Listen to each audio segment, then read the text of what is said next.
Welcome back, guys, for another episode on the Infamous Performance Podcast. Today we are following up from the CBD, which led us into, obviously, marijuana being banned, and weed or whatever being banned in sports. Is it a performance-enhancing drug? I don't believe that actually is, but what we're going to go over today are performance-enhancing drugs. So we're going to talk about the big S word, steroids. In pretty much all sports, you name it, it's there. You can't get away from it. There's always going to be the controversial talk about who's on it, who's not on it. Someone looking good, they take steroids, they get slammed for taking steroids straight away. Are they a hard-working person? I believe both sides, you have to be hard-working on all of it. It's not a miracle drug. It won't just make you look amazing and be massive. But we're going to give you a history lesson on it today. We're going to talk about... Well, let's get going. Let's start. I dived into this and looked, and I thought, do you know what? I knew some history of it, but I never actually knew where it actually started. And it was actually created in 1935 by, of course, the Germans. Of course, because that's where most of our medical stuff started from. It was around World War II. It was created by. You know what? I'm not good with German, but Adolf, not Adolf Hitler, but Adolf Butenandt. Treat. Basically, if you watch the Marvel films and you watch Captain America, that's where they got all their storyline from. They were trying to make super soldiers, so they were giving steroids to German soldiers. To make them bigger, faster and stronger. Increase testosterone levels. Pretty simple. You make them a little bit more aggressive, a little bit more robust, a little bit more... Yeah, and that's where... And then obviously it's in the medical industry as well for, we know that steroids is given to people with HIV, cancer, to help them... Even given skincare conditions. Yeah, steroids is a medical drug that is used... vastly through the medical industry for lots of different things, but we also do know that one of the side effects out of it is weight gain, muscle gain, bone density, which has led it onto how to be a performance enhancing. And I think how it came out into the weightlifting world, into sports in general. It started with weightlifting. It started with weightlifting mainly. I think we're looking at the early 50s. So we're looking at prior World War II. How did that leak out? How did everyone get hold of it? I can only presume that after Operation Paperclip, if you don't know what that is. That's for a side podcast. If you don't know what that is, that was basically when the Russians and the Americans went into and get Adolf Hitler and end the war. But what they ended up doing at the same time was grabbing a shitload of their scientists. Because if you don't know too much about World War II, without the war and everything going on, there was a lot of scientific development going on. A lot of our... you look back at, there's big points in history that was technological and medical advances. It was the wars. There's also the race to the moon. Electronics went up in advancement. So the man who invented the rocket, I can't pronounce his name, but anyway, there was a lot of top, German, a lot of top scientists, and that's why if you look in today into America, most of their top scientists have German names. But like I say, that's going off the subject. So I can only believe that once they got hold of this information, especially I think the Russians got hold of that side of information, we started to see that the Russians were starting to dominate quite well in the Olympic, I think around the 50s and the 60s. Olympic weightlifting. In the Olympic weightlifting, like dominating, strength, destroying people. And then I think it came down to an American coach having a word with a Russian coach and going, what are you guys doing? What's the secret sauce? And he said, we're doing this. and that's where steroids started to really ramp up and push through. Good old days of everyone getting along with each other. Yeah, it's a bit of steroid. Now because obviously it wasn't banned then, it wasn't known then, so it developed. And then you can look at old school bodybuilding. Obviously that built up through the Arnie era. We all know they're not natural. You can believe it as much as you want, but they're not. They the early days of the rife of steroids, and then they really rifed through the 80s and the 90s. Yeah, you can watch. What was that documentary that had Arnie in? Oh, Pumping Iron. No, that one. The one where he talks about he turned vegan and he feels better and. Oh, what, the recent one? Yeah. Oh, what, Game Changers? Okay, yeah, that's it. Where Don't watch that. Load of nonsense. But he's talking about. I used to eat 15. No, he used to be on a shitload of juice as well. They always skip over that part, which at the end of the day it's kind of a choice. It's whatever they want, and if it's in a field that's not tested, you're not getting an unfair advantage.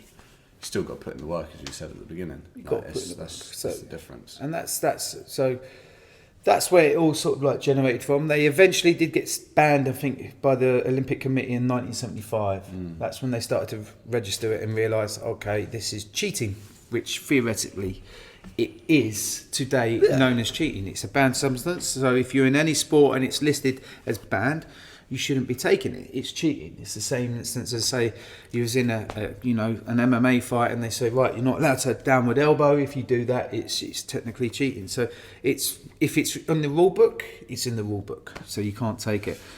But we do know that a lot of people can take steroids in so-called the off-season and still be reaping the benefits when you're in your competitive sport. So you can get tested and you will pass the test because it's not visible in the body anymore, so they can get away with it. So there's loads of ways around it, and we're going to discuss that for different types of athletes in different sports to make you understand.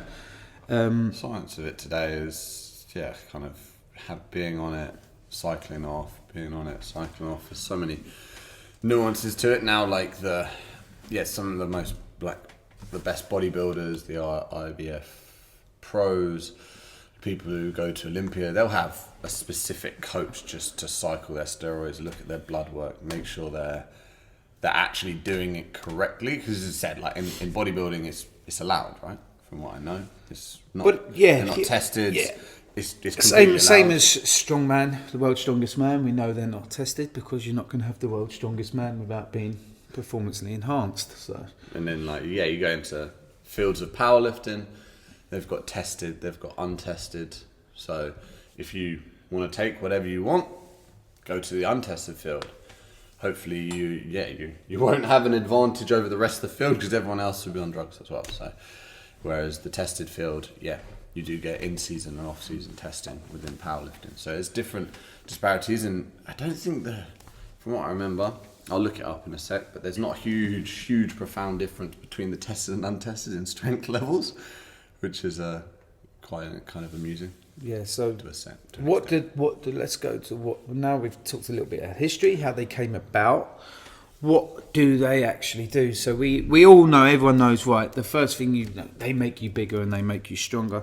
Steroids are a biological active organic compound. They're normally split into two, so you have an anabolic and an anadrenic. I'm not going to go too much into the science of it. I'll read you a little paragraph here. So anabolic steroids like testosterone are among the most common performance enhancing drugs, which we know is a lot. So anadrenic and anabolic are two varieties of steroids that are synthetic structured diversities of testosterone. Testosterone is the main male sex hormone, which stimulates the development of male reproductive tissues such as the prostate and the testis. So basically, taking steroids will create more cells in the blood to break this down without being too scientific. When you train and you break down muscle fibers, they break down and then they start to repair.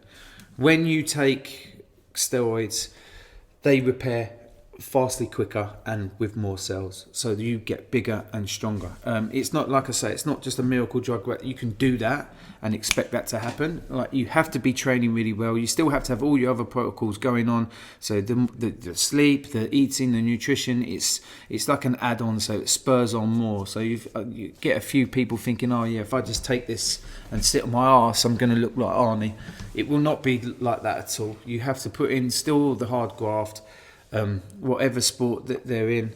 And normally, I think with the sports, most of them are pressurized towards the end of it. I think a lot of people don't willingly start their sport and go, right, I'm going to take steroids and be the best in the world.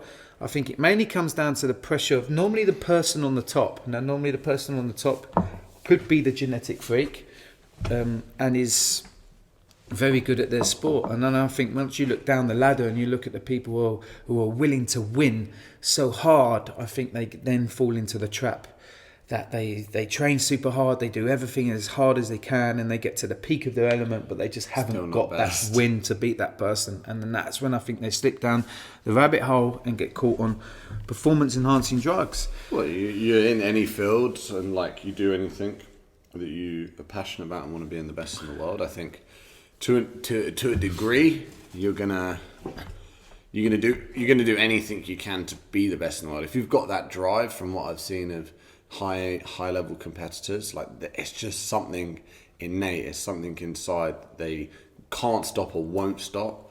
They'll lose sleep, they'll do everything to become the best of the best. And anything, I think doing something. And I think one of the biggest stories we see from there was, obviously everyone knows about Lance Armstrong. Yeah, that's probably one of the biggest breakthrough steroids stories out there. I think that's kind of where it almost not revolutionised, but brought it to the eye. You know, a lot of people always moaned about the Tour de France. They knew that people were doing it. And I think he really brought it out to light. Like, yeah. And if you, I'm not going to go too much about his story because it's a great story for you to look at and understand a little bit more. There's some fantastic. Don't look at the early documentaries; they're rubbish. They just completely just wanted to, like media, just grump on the steroids and destroy him. And once you hear later on, I think ESPN done some good. They've done about 2 hours each. It's like a 4-hour documentary. They only come out, I think, a couple of years ago, and they're really good because it's showing him where he is today, and it really is talking the truth of the story. And he didn't start his career taking it all. He was a fantastic rider. Oh yeah. But he just wanted to push to succeed. And once he got the knowledge that these top guys were taking it, he just jumped on the bandwagon. Simple as that. And that's just that succeed to drive. And look, we can all go, oh, he's still cheating. 100%, I agree with that. It's cheating. But you've got to look at him as well. He had cancer. He overcome that, and that's why he got on the juice to help him get back. And it's a big story. So that's a good documentary to watch. Other documentaries to watch if you want to know a little bit more about this is Bigger, Faster, Stronger by Mark Bell and his brothers. Yeah. That's probably one of the original ones. All truth spoken there, no bullshit. You got and then you've got Icarus. Icarus, that's the one. And Icarus is probably one of the most recent, because that really led into the downfall of the Russian Olympics team that got banned. So the Russian Olympic doctor was on it, kind of almost spilling the beans on how to do drugs in a way that you'll get away with it. Yeah. I think he sought refuge. I think he got out of Russia. Yeah, he had to get out of Russia. Because he sought refuge in, I can't remember what it was. But yeah, so as we've seen in this Olympics, kind of, I think it's the first Olympics where a country has been completely banned because of a kind of a crackdown on steroids. So Russia, there was no Russia, but there was a Russian Olympic Committee. So a large portion of the athletes that were banned from Russia couldn't come. So the athletes that were allowed, I don't know the whole criteria, were allowed to compete, and they still, I think they were fourth in the medal table or third. Yeah.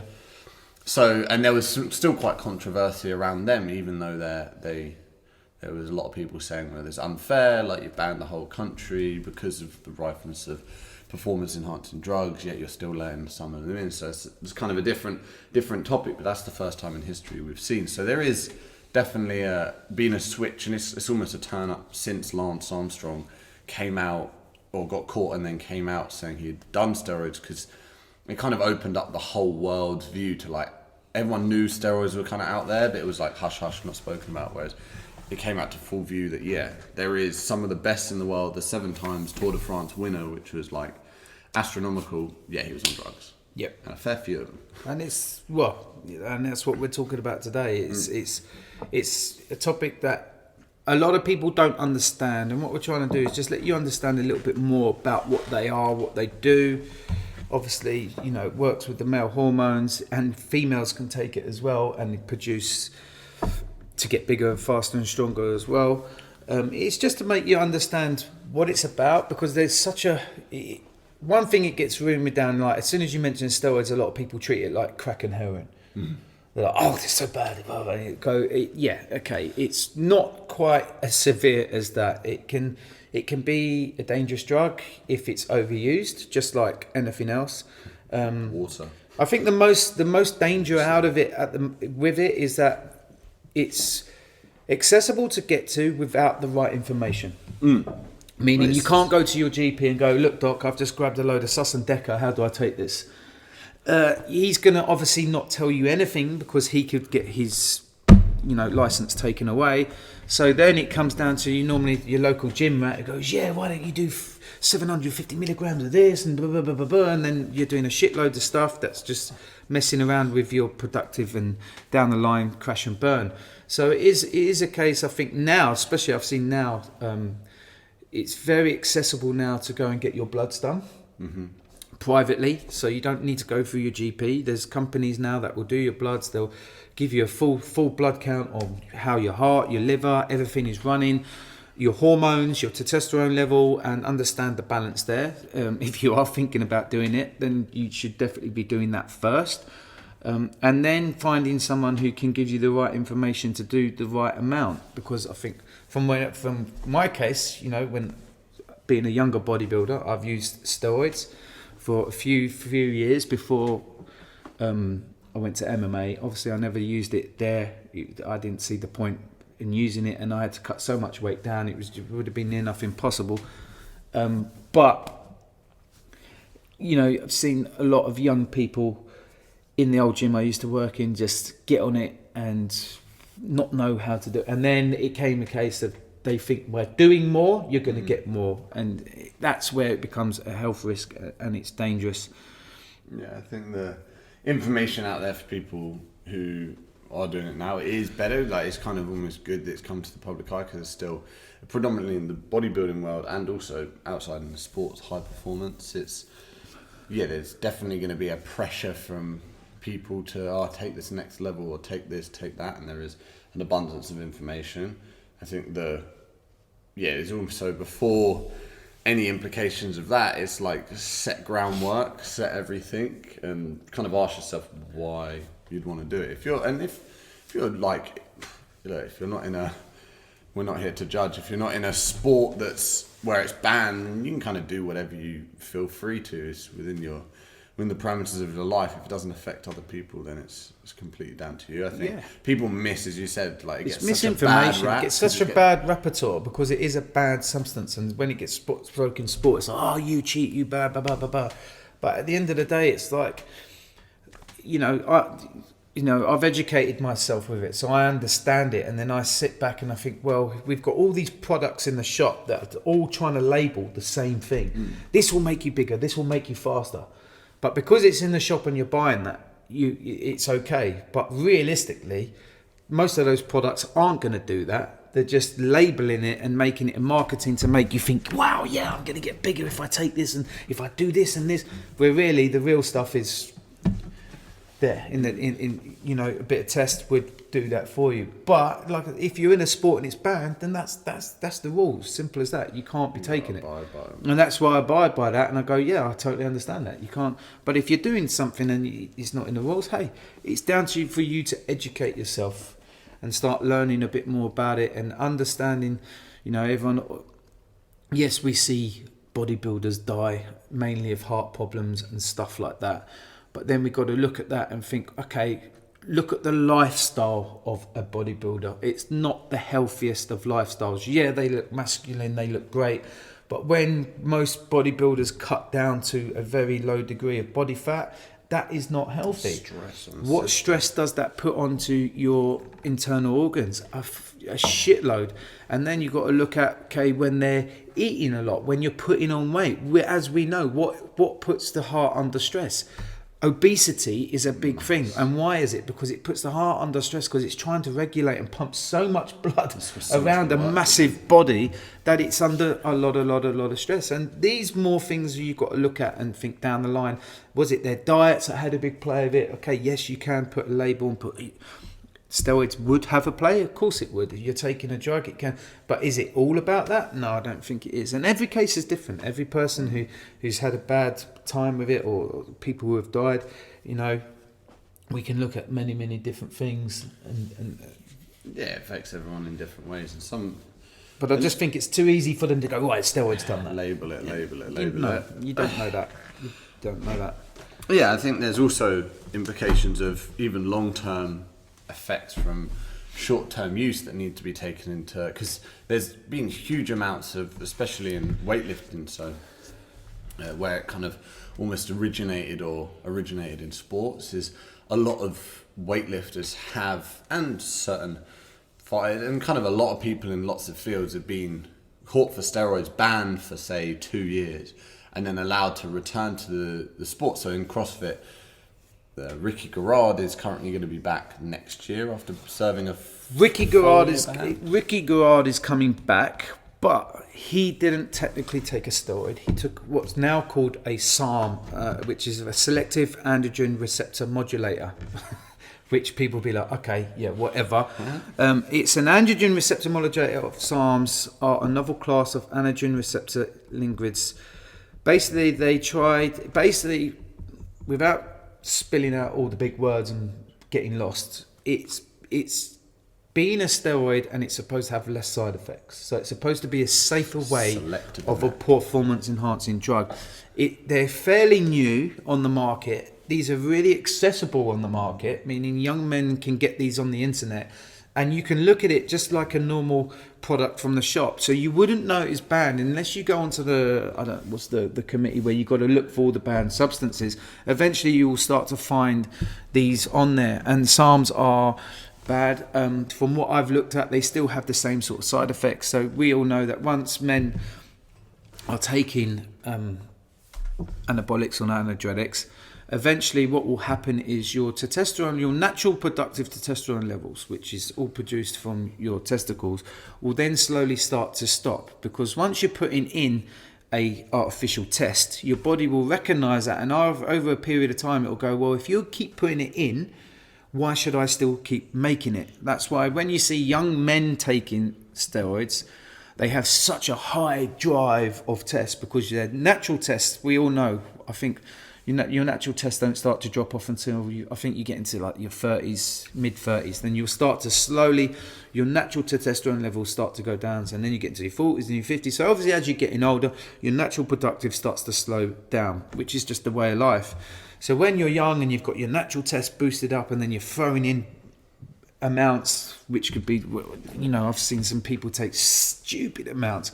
They're going to fly through the roof. You can have mood changes, you can have everything. It's an enhancement. So once that starts to happen, then we really do start to see the problems with young males. But as you see older males, now you're starting to see a lot of things thrown around like testosterone therapy to help bring males back to a normal productive sort of state. You get a lot of guys who get libido effects out of it. So basically once the testicles shrink down, your natural test stops, and then things like, you don't get hard-ons anymore, you don't feel like sex, because you're putting in a fake test, really, so it's not going to make you have the same things down the line.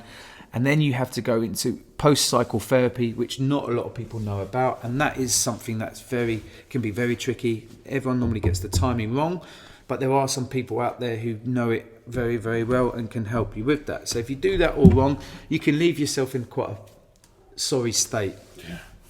And then what happens there, what I see with normal people, once they feel like they're coming off and they don't PCT properly, they're off 2-3 weeks, the gains start to drop down, because you've got to remember, you're not going to keep all of that. You have been putting a substance in that's boosted you up. It would be nice if you could keep 100% of it, but once you try and bring your body back to a normal level again, you are going to lose some of them gains.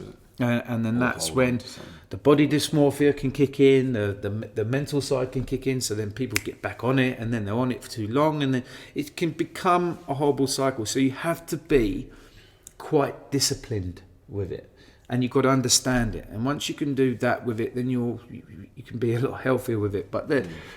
But going back to the SARMs, they're supposed to have less of the side effects. So it's not supposed to let your testicles shrink down, and it's not supposed to have, like, we do know you can get acne from steroids, hair loss from steroids, and hair loss comes mainly from, if you're going bald, it just speeds up the process anyway. It's not going to make your hair just fall out. You just need a good set of hair and you'll be fine. But that's what Ricky Garrard got done for. So and I believe in the Olympics just now, in the relay with 4x100 relay, CJ Ujar, I believe he's just been done for Ostarine and S23. I don't think he tested positive, didn't he? Which are selective androgen receptor modulators, which means they are SARMs. I'm not going to say any more on that because he's got a story to tell which we don't know about. So it's still under investigation. I won't just go, what? But he's been popped for it. Now, whether that's snuck in through a product he's bought and it was in there, and it can, we do get contamination products. That's why if you are in a sport, you have to really thoroughly look at the company that you're using. And because some of these companies, they all use the same factories. Now, some of those factories can be making anabolic steroids, and they can leak into supplements. There's so many ways it can leak in, but that's down to the person. Yeah. If you've been popped, you've been popped. It's in your body. So whether it was a mistake or you were willingly do it, that's a story. You just, until someone admits it, like Lance Armstrong. Look, it took him decades to actually admit it. So you've got to just face the fact. Once you get done, you get done. So it's in your body, whether you willingly took it or it got in there accidentally. I think that's the whole kind of argument with it. It's in your body, like. You've got to be, when you're a high-level performance, you've got to be very, very careful about what goes in, and you've got to be very selective. So, yes, it is a moral thing, because there is probably a lot of people that have been popped for steroids. Normally, you'll get popped it'll be such a minuscule amount that, it could have snuck in from something, but then at the same time, it's that kind of moral question, well, if that got into your body, what else could have, or like, so... Yeah, I think it's more of a... you just got to, like I say, you've just got to make sure you go through everything. And if you are in sports where you're tested, go on to the banned substance and then go on to the substance that you can take. Simple as that. And just be very careful with what supplements you take, because they can get contaminated. There's certain companies that... And informed by sports, they give you you can look on there, there's a whole list of stuff that goes through rigorous testing, make sure that it's not got any and definitely if you are looking for test boosters, which I think not a lot of them work, you've got to be very careful when you're looking for that. Like, the biggest test booster for most men is sleep. Yeah, sleep. Honestly, get your sleep working. That is a great test booster. Good diet is, once and it is hard for some men, because we do know that once your test is low, you can store excess weight, and testosterone is a good regulator for fat, so it does make you look leaner and better. Of course it does. So it's just, if you're in a sport, but then again, hey, if you're just a gym goer and down the line, then find someone who's very, very knowledgeable about this and dig into it deeper. Like, we're just giving you the ins and outs. I'm not here to tell you to take it. I'm not telling you how to take it. I'm just giving you both sides of the stories. I've taken it in a sport that it was allowed, and I've not taken it in a sport it was not allowed. So I've been on both sides.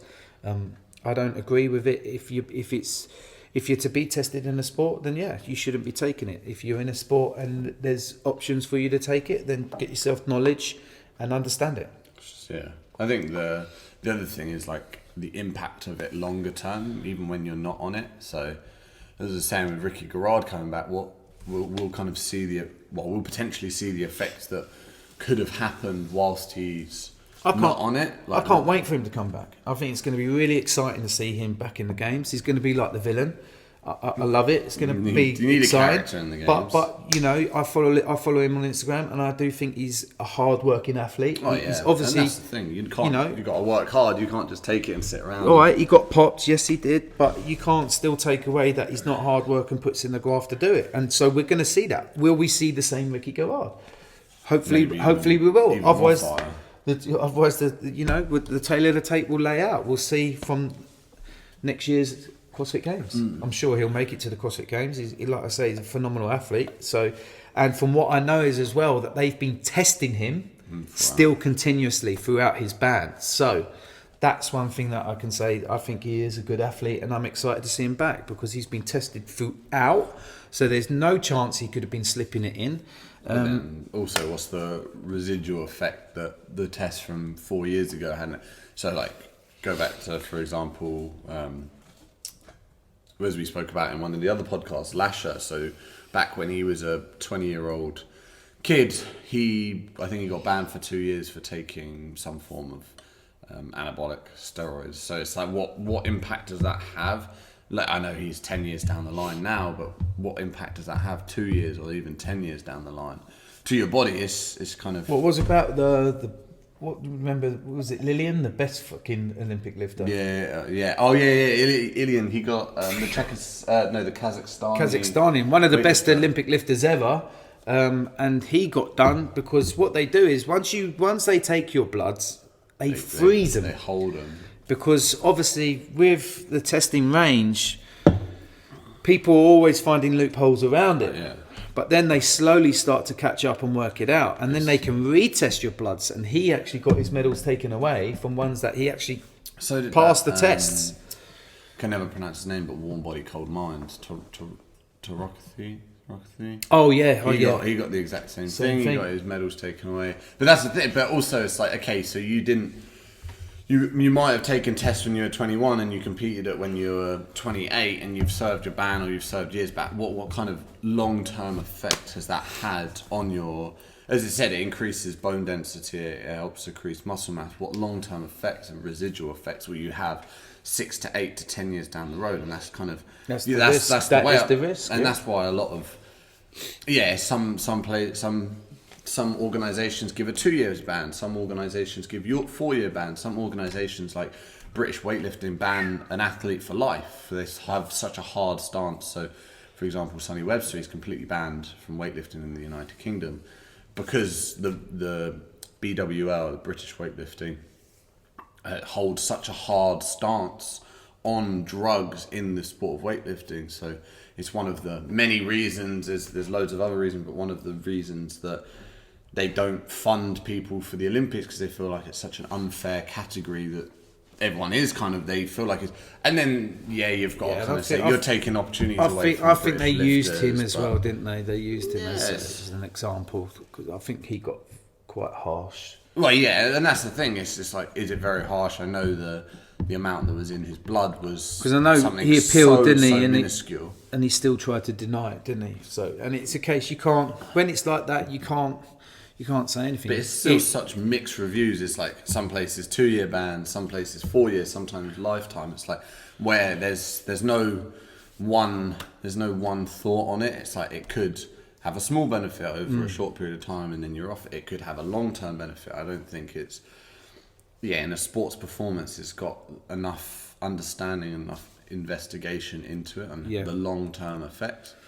But then you could also see that in a standpoint, so we could talk about...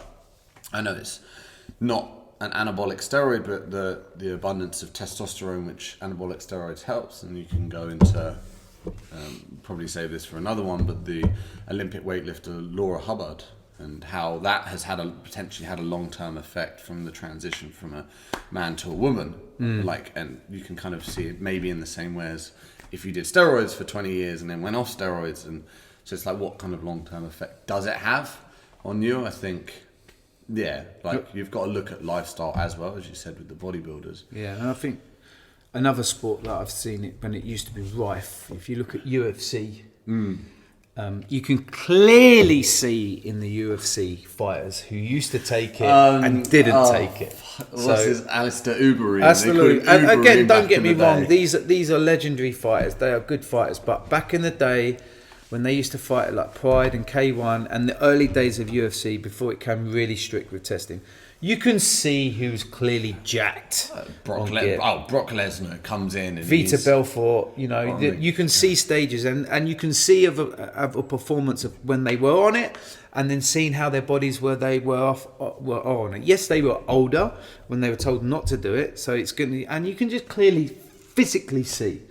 When someone's jacked on juice, they are looking jacked 24/7. So they look like they've just done bicep curls before they've walked in the room. Okay, woke up and they're just pumped. But then you know, and this is the hard part. Then you have got guys who are naturally lean and naturally look jacked anyway, and then they'll just get ridiculed. Look, you're on juice. And I think the easiest thing is anyone who gets themselves in shape. Now, if anyone is doing everything right, they're eating right, they're training well, taking a bit of creatine, which we know is a performance enhancing substance. What's the difference between that and gear?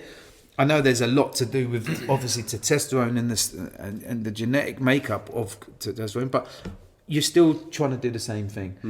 So a lot of guys will get ridiculed. As soon as you see someone in shape, you go, yeah, he's on juice, he's on juice, he's on juice. When you don't know that person, you don't know the sacrifices they've put in to do that, the hard graft. You're just seeing someone walk down the street in 1 second and putting in your 2 pence and thinking. But if you knew the person and you looked at them, but then that's just blindly because there are so many people who do it.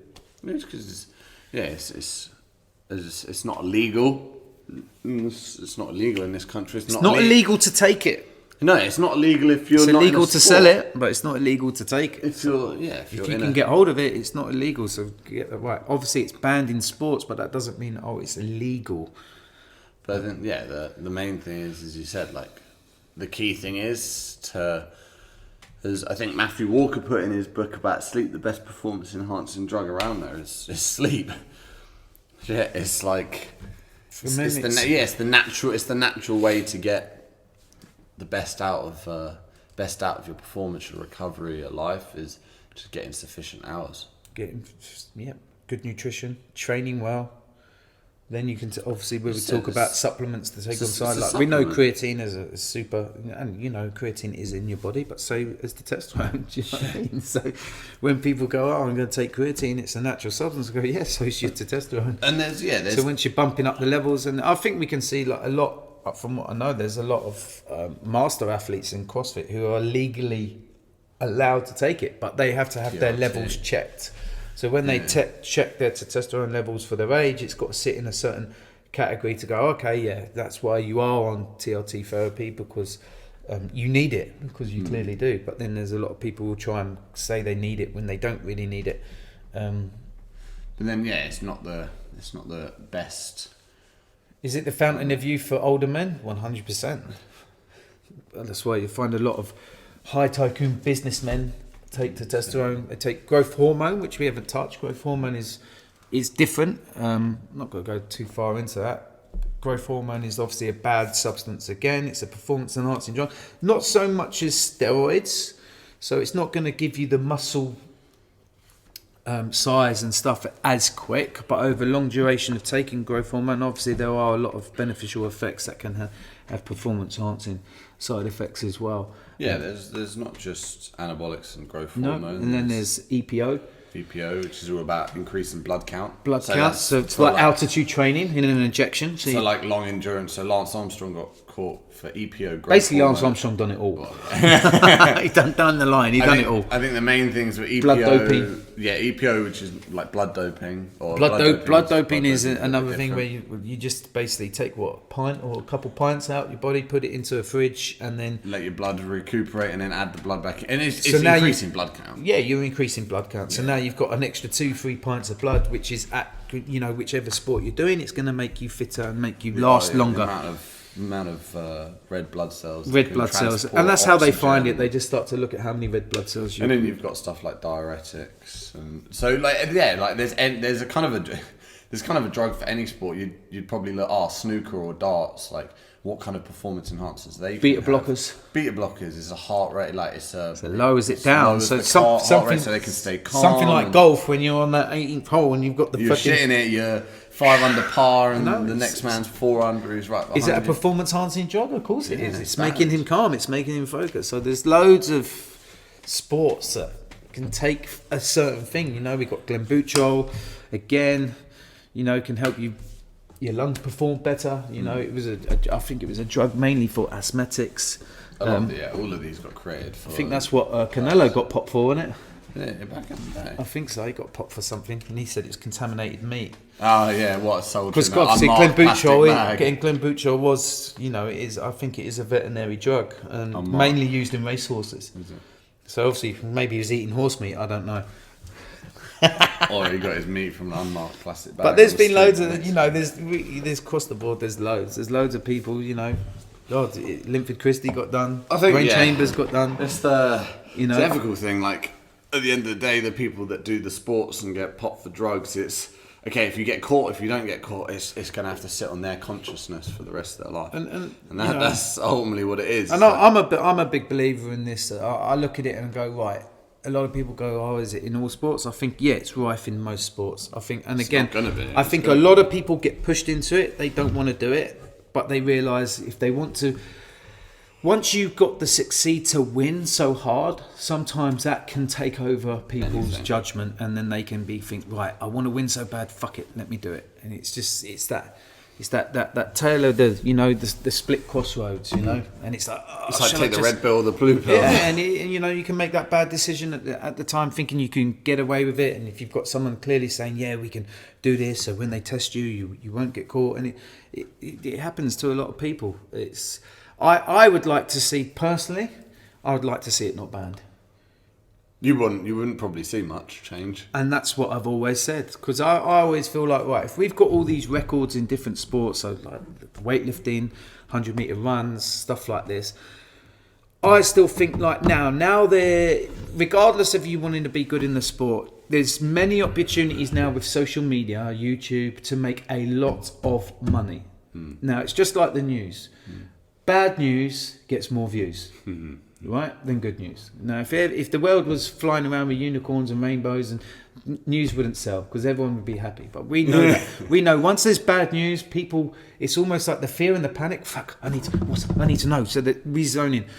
I think that's the same case with steroids. Now, what I'm trying to get at here is we know that, why isn't there anyone on YouTube or physically on the internet for us to see breaking world records in the Olympic lifting and saying, yeah, fuck it, I juice up, but look at my video. As soon as you start getting millions of views, you're earning money. And we know there's loads of guys out there who are juiced up, and they're like, you know, we know there's people who train Olympic lifting. They don't compete, but they do gear. But they're not breaking these records. And that's what I'm trying to say. You know, how comes there's not someone out there going, right, I'm going to be the fastest man in the world enhanced. And I'm going to show you this on. No one's doing that. No, you know, maybe this is just my point of view, but I'm just trying to say, look, you know, I always look at like Formula One. What's Formula One racing about? Obviously, it's about having a fantastic driver like Lewis Hamilton, but it's all about the fucking car. It's all about the car. And we always see every year they get a book of things they're allowed to do and they're not allowed to do. Because we know they can make those cars a lot faster, but it's cheating. Because I think there's like, I remember a long time ago, not Formula One, a different category, but Lotus created this little spoiler on their car that absolutely made their car annihilate everyone else. And then next year they banned it. You know, and it's simple things like that. I'm like, you know... You want to kind of see the ultimate performance of the ultimate human. performance. What are we looking for? When you watch the 100 metres... Fastest in the world. You're looking for the fastest. You know, it's, you know, it is like the gladiator arena. People are always looking for the big fights, the you know, and I just feel like, fuck it, lift the bands off all this shit. You know, it's rife through everything now. But then you go, well, yeah, but then you get the people who don't want to take it. And I'll be like, yeah, that's unfair then, because now they're going to be pushed into doing something they probably lawfully don't want to do, and they're really against it. So yeah, I can completely understand that, and then turn a big turn circle on what I've just said. But that's where you have powerlifting, you have the tested, untested categories. But then the same time as people could go into the tested and like still. So you're in a it's kind of a. But there's still ways for them to cheat. So with with bodybuilding now, we see like, okay, yep, you've got the Mr. Olympians, and hey, fuck it, don't give credit to those guys. Yeah, they do take steroids, and a lot of them openly admit it now, and you can even talk about post-cycles and what they do. Because it was very, very, very quiet in the 80s and the 90s. Like, we knew these guys were doing something, but it was like, shh, don't talk about anything. You couldn't it's like getting the blood out of the stone. But now, because of social media and the audience and the information we can grab through the internet is so much faster and bigger now.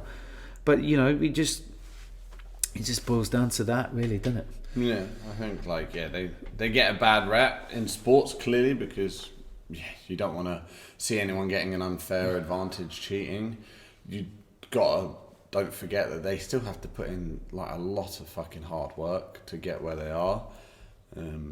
But you got to get everything else aligned before you try and add something else. It's like another supplement. It's just a supplement that has a more profound effect than a protein powder or a vitamin. It's a supplement. Creatine. Basically, it does what it says. Hell yeah. And it does what it says. There are complications that can come out of it. Obviously, there are side effects that can come out of it, which is just like every drug. If you look at every drug you get from the pharmacy, there's always going to be a description of side effects that could happen to you. If this happens, don't take it. If this happens, go see a doctor. That's where you should be checking your bloods before, checking your bloods while you're on, and then checking your bloods after to make sure you're balancing all your levels out and keeping yourself healthy.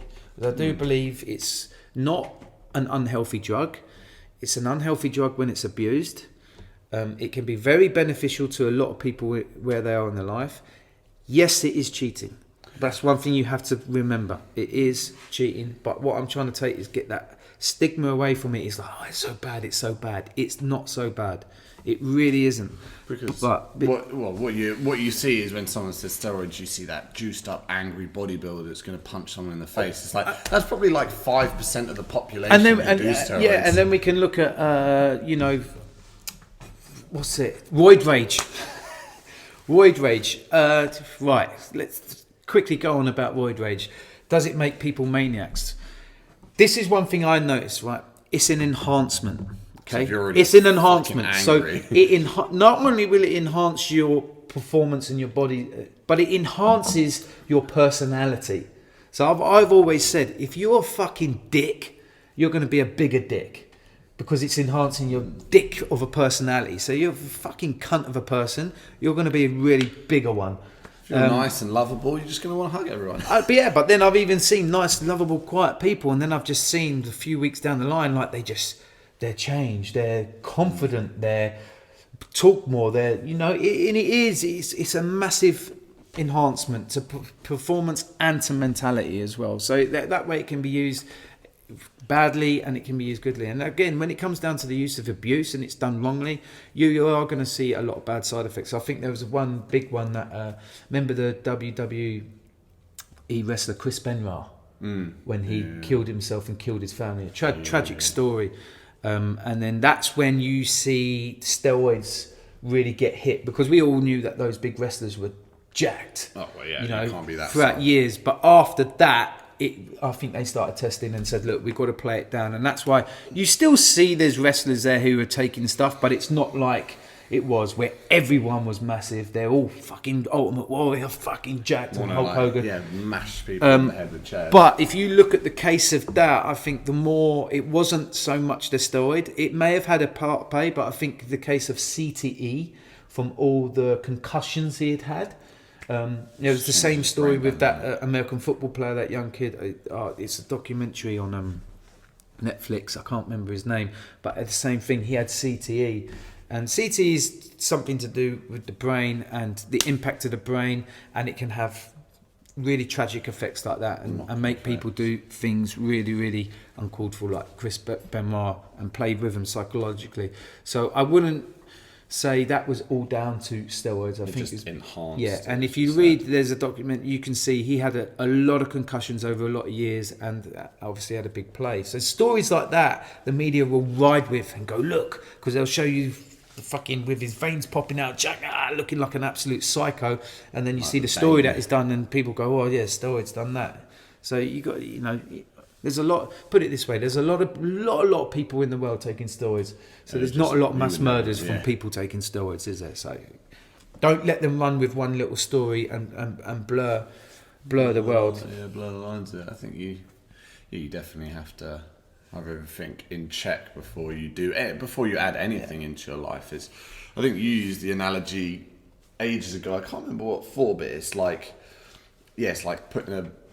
doing steroids when you sleep like shit, eat like shit, and don't train that hard. You're going to enhance more shit. But all you're doing is you're putting like a V8 in a Nissan Micra. Whereas if you're probably going to blow the fucking you're going to blow the fucking car off. So again, it's not a miracle as in to think, right, this is going to sort me out. Like we promote with our podcast, the protocols, man, sleep, nutrition, lifestyle, habits. Just get that all into play, and then if you are down the line and I don't know, you're a young man and you're thinking, right, I do want to do a bodybuilding competition and I need to get big.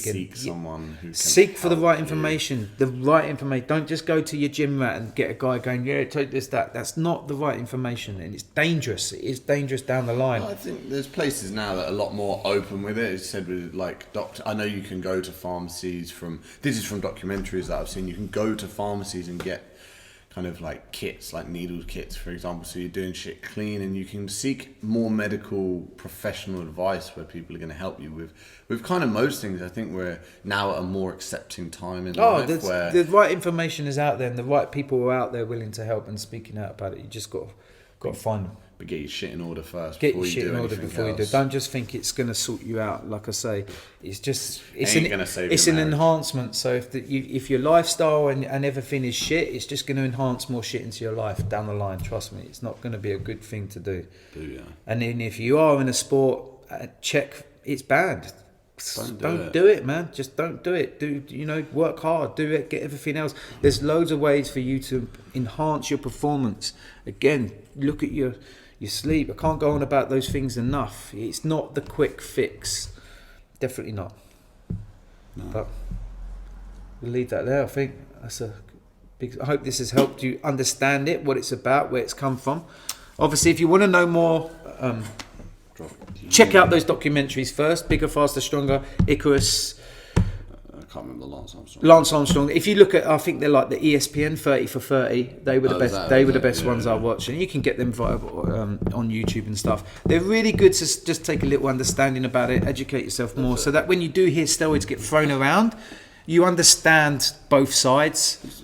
Yeah, there's a good one I think Vice did one about the UK and the increase of steroid taking. Because it is in young males now, we know it's rife. But I think they did it. It's a quick fix. Yeah, they did it, and they actually took a variety of people. It was like a bodybuilder, a guy who just wears a suit and goes to the office, who's not completely jacked, but he's quite like defined and ripped. And they choose a spectrum, whereas you were saying it's like, yeah, you think someone says steroids and it's because it's been portrayed as some muscle-bound, juiced-out rage-roid guy. And that's probably like 10% of the people who take steroids. The rest of them, like, fucking lovely, not massive bodybuilders. They just do it, want to feel better, want to look good. And like I say, from coming from my use of it as a young man, I was always very careful with it, and I did seek out the right information and do it well. But when I look back at it now, do I wish I'd done it at an early age? No. I felt like I was pushed into it because I'd trained so naturally for such a long time, and I was against it. But then I had a lot of friends just coming, seeing my success in my hard work, and then them just jumping straight on it to try. And then that made me feel like, well, I can't let them get better than me. And basically, that's how I got into it. And then obviously, I wanted to become a big bodybuilder, and I knew it was part of it. And like I say, I seeked out the right information through the right people, and then when I decided to go back to fighting, I realised that it was a bad substance, and I didn't want to use it, and I had to cut weight down. So I know my story with it, and I think, do young men need it? No. Put your hard work in. You've got your natural test levels. 20 fucking years to put hard work Just look at everything else. You don't need it. Maybe when you're older and things slow down, again, you can look at that. Like, I feel like at the moment I'm in my 40s now. I still feel quite good. I feel It's because you eat well, you sleep well, you got everything. I put those protocols in where I could have easily slipped down and gone, right, let me go get back on there, because I'd get what I want, but I put in the other protocols and I feel great for it. And it's sort of like keeping me in a healthy lifestyle, because I don't really want to revisit that. Yeah, especially with my family now, it's not the right thing, but hope this has got enough information for you to understand it. If you were someone who's seeking to look at it, hope we can help you in the right direction here. Or if you're just people want to understand, I hear this guy's been banned and this guy's been banned, what is it? And the difference. So, just don't be Lance Armstrong. Yeah, don't be a Lance Armstrong and ruin people's lives along the way and push your teammates into doing it. Oh yeah, but fucking. But again, cycling. I think everyone's still on that shit. Listen, when you're fucking going full pelt up a 5, like after doing like 1,000 kilometers 4 days before the last 4 days. I think it goes against the natural ability. That's a controversy, but I don't think it is a fucking controversy. No, and like I say, just lift the bands and let's see what happens. Nothing will change. Right. Anyway, thanks for tuning in, guys. Remember, push a like and a subscribe for you people who are new to us and just found us. Click a link, subscribe, stay up to date with all our future podcasts coming up. If not, if you are new to it, get on the catalogue and have a look at something down there. Right, there might be nothing you want to look, but you might see something. Oh, this is interesting. Like I say, we try to cover as many topics as lifestyle as we can. Get some cool guests along the way. Yep, get some more guests along the way. We've got some interesting stories and keep it going. So, thanks for tuning in, guys. Take it easy.